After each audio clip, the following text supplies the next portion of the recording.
We're going to talk a little bit about valve replacement choices, and Dr. Lowry repairs all of the mitral valves, but every now and then we do have to replace a valve, and we do replace some aortic valves quite often.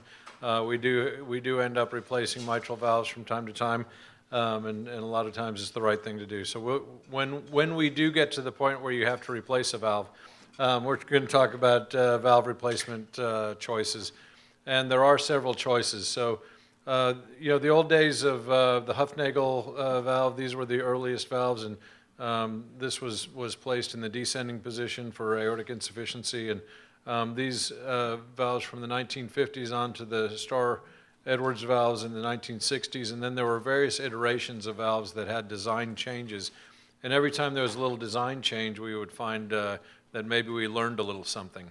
So the Starr-Edwards valve has been declared as the gold standard by which all other valves should be determined, and that was an article by Starr and his colleagues that was put out on the 40-year outcomes of the Starr-Edwards valves, which were actually pretty good, but the problem is you need really high INR levels to keep these from clotting, and there were some various changes in the design that caused some problems, but you can see this didn't work out. This was a design failure where you had this, they decided to make a lower profile valve, and you had this little cage and this disc that was in there. It worked really well until it started breaking down and splintering, and they found these discs in carotid arteries and things like that, and that's a bad outcome.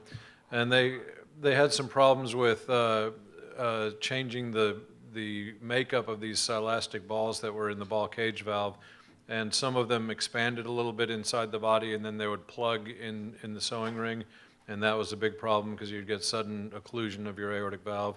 And then they had some problems when they made it a little, they changed the design a little bit, and the ball started chipping away and fracturing when it hit this metal strut, so they decided to put Dacron around the metal struts, and as you can see, the Dacron flaked off with trauma over time. And so there's been a lot of lessons we've learned through the years, but what we now have is we have several different options when we replace valves, and I think Dr. Reardon showed very well that whole list of valves we've gone through and valves we have to choose from. We're fortunate at Methodist Hospital to have several different tissue valves on the shelf, several different mechanical valves on the shelf, and we have options to choose different valves for different patients. A lot of places will have one or two vendors overall for all valves, and I think it's nice to have these choices.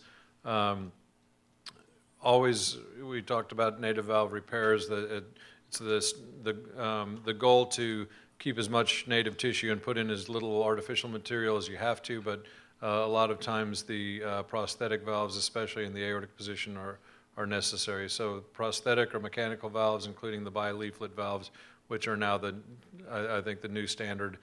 These include currently on the market the St. Jude valve, which kind of has the longest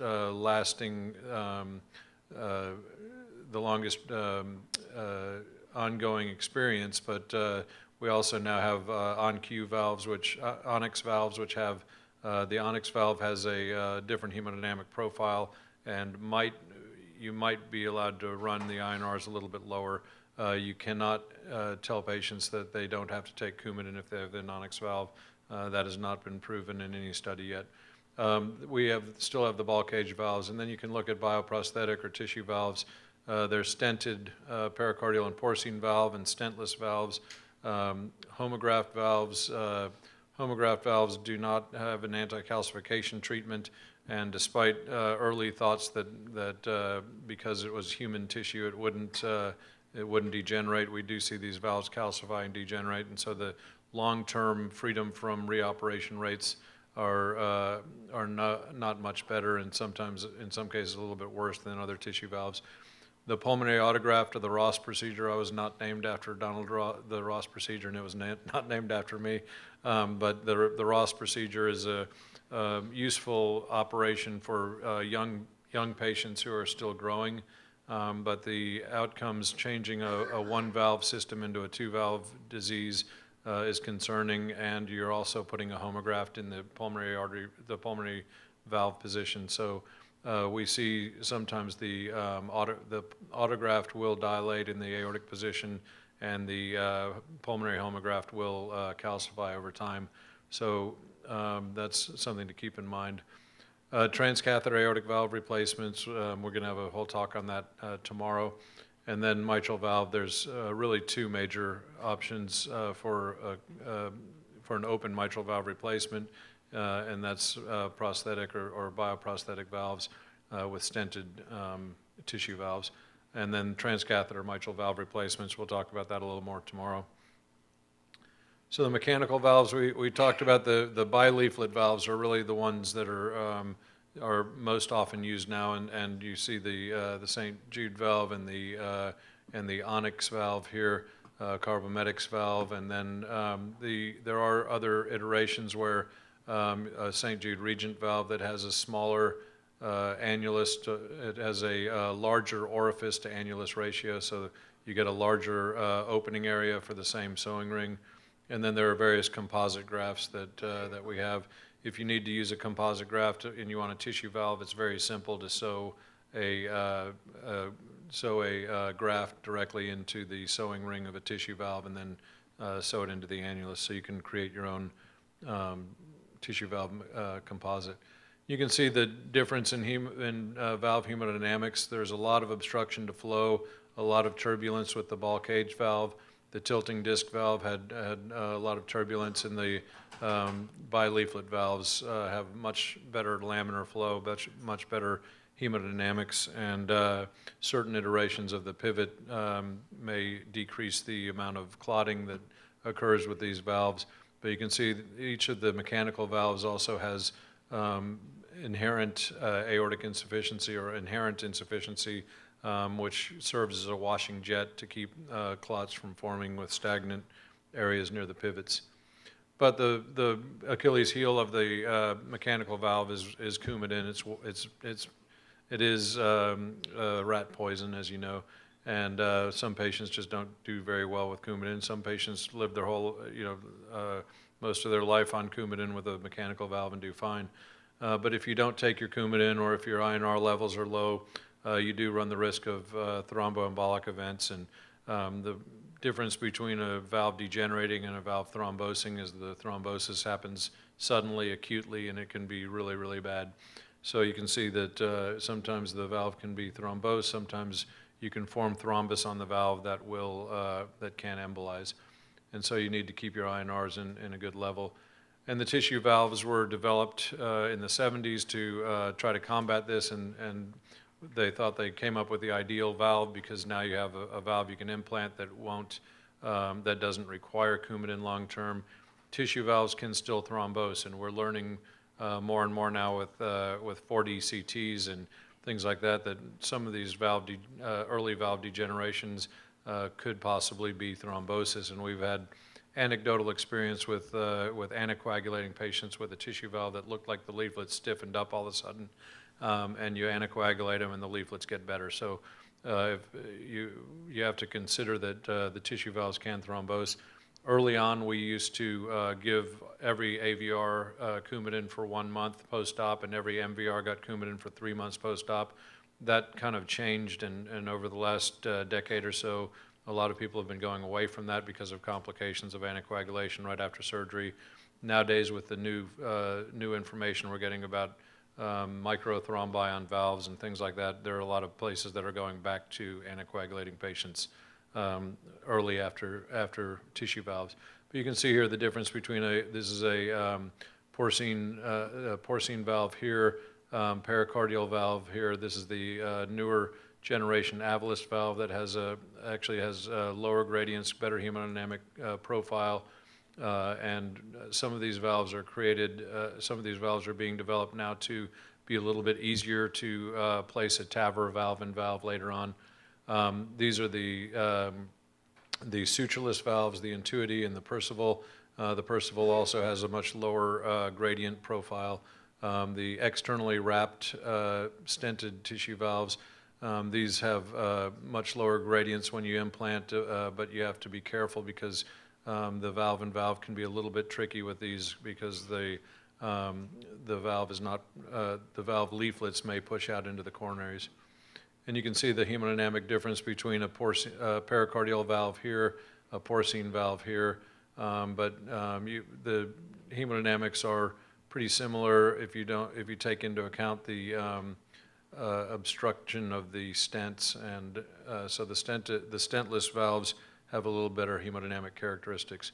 But the Achilles heel of the tissue valves has been structural valve deterioration, and we know from experience that the structural valve deterioration increases with the younger age patients, and it's not just because the older patients die early. The older patients do die sooner than younger patients, but you do get more rapid progression to structural valve deterioration in young patients. Newer generation tissue valves have taken lessons from the older generation valves and changing the physiologic fixation or pressure fixation has helped with structural valve deterioration rates, and also anti-calcification treatments have developed that have advanced. Speaking of advancing, can we try to push that slide forward, please? Thank you.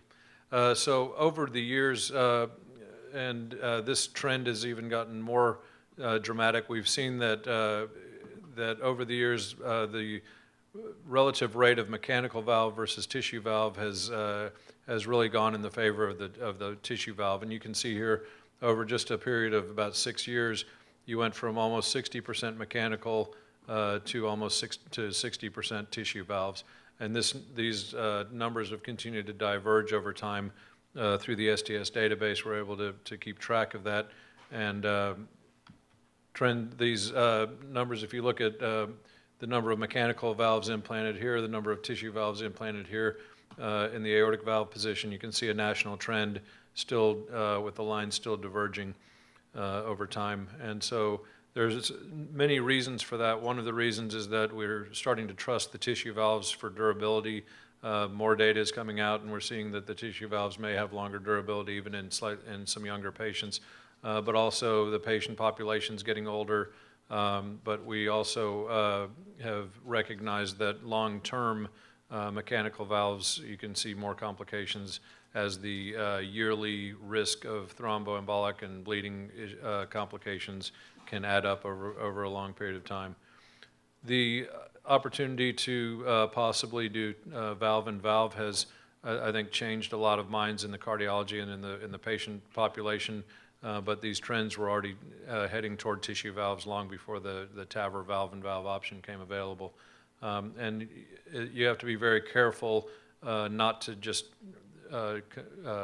talk to a patient and tell them that, well, just get a tissue valve because in the future you'll get a valve-in-valve.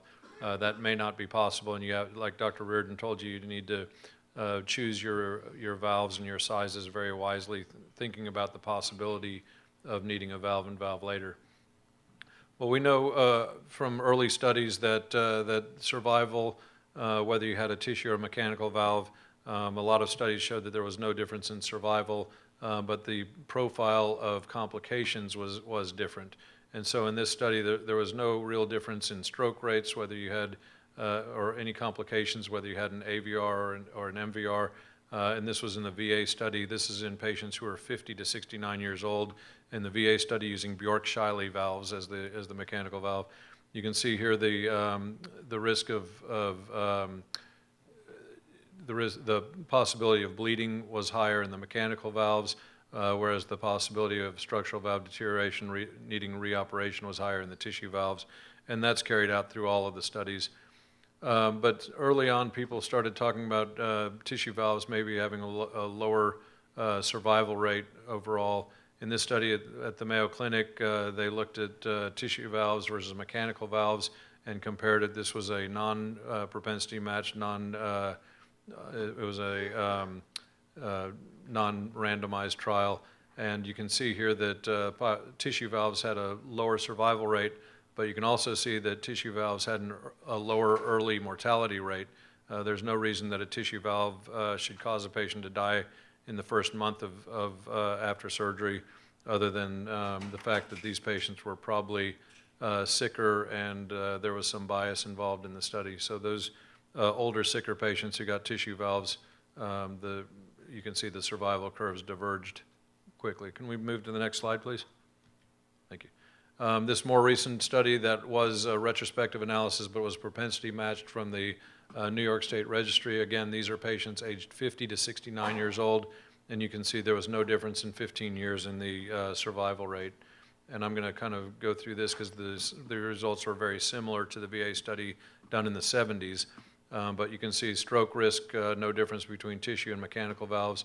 The interesting thing is the reoperation risk of tissue valves. These are in patients from 50 to 69 years old. The reoperation rate with tissue valves was higher than mechanical valves, but you can see mechanical valves do require reoperation sometimes. And you can also see that in 15 years, this young patient population had a reoperation rate of 12%, not real dramatic. Major bleeding risk, higher in the mechanical valves as we expect, but you have to remember that a lot of patients who get tissue valves are on Coumadin because they have developed AFib over time or other reasons to be on anticoagulation. So tissue valve patients can bleed also. Quality of life becomes the most important thing in choosing which valve to choose because we've seen that survival is very similar even in young patients. So if you look at quality of life after a mechanical valve, some patients just won't take a pill every day, and you have to be aware of that. They have to have blood tests. Drug interactions are important, and if you've ever seen the list of drug interactions with Coumadin, it's pretty extensive. Food choices, patients who decide to eat spinach salad every day are going to have some problems.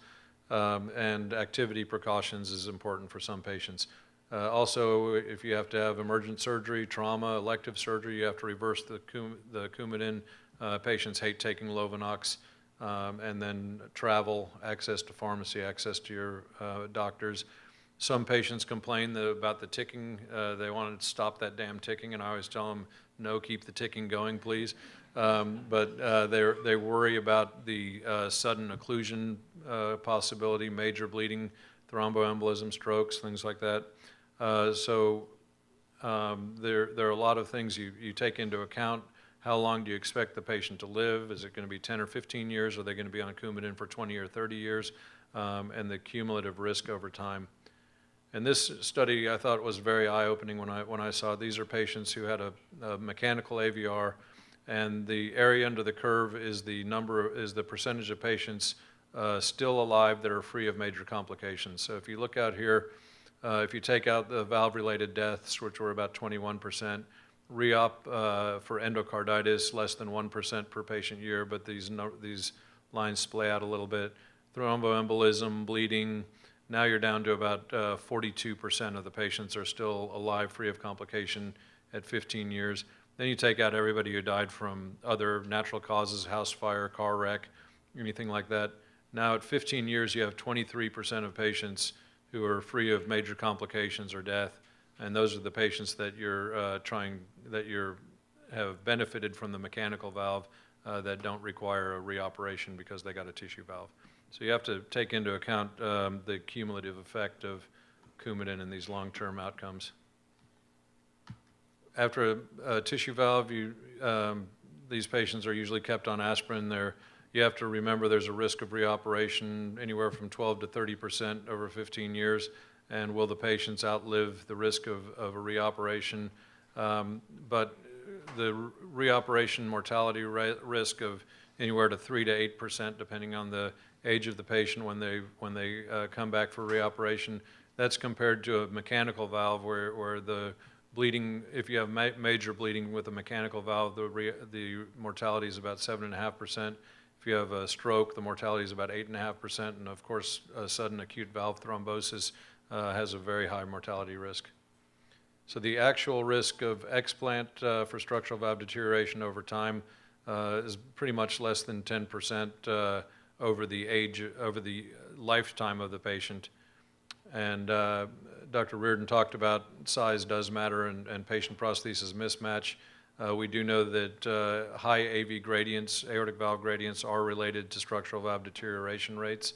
So if you have lower gradients, you have lower risk of structural valve deterioration.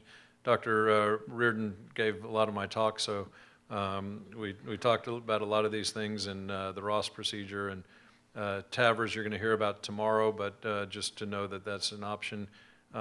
Remember, if you're going to talk about valve and valve, he talked about the size of the valve, and you also take into account what type of valve you're putting in the stented valve, even if it's a small sized. If you put in a self-expanding valve, the valve portion of this TAVR valve sits above the stented portion of the implanted valve, whereas a balloon expandable valve the valve portion sits inside the stented portion.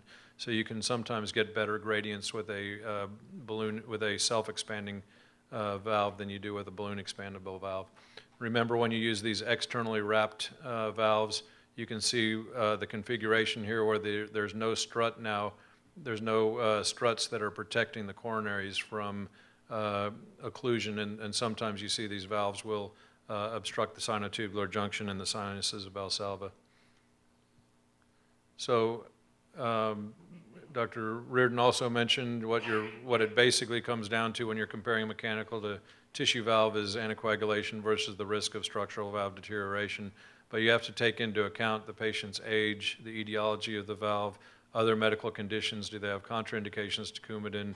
What's their life expectancy?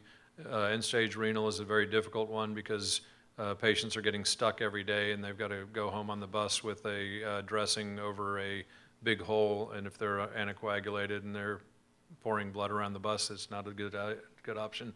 But you also take into account the patient prosthesis mismatch and how to choose a valve. So I think I've exceeded my time, and I thank you all very much. We're going to go on to the next talk.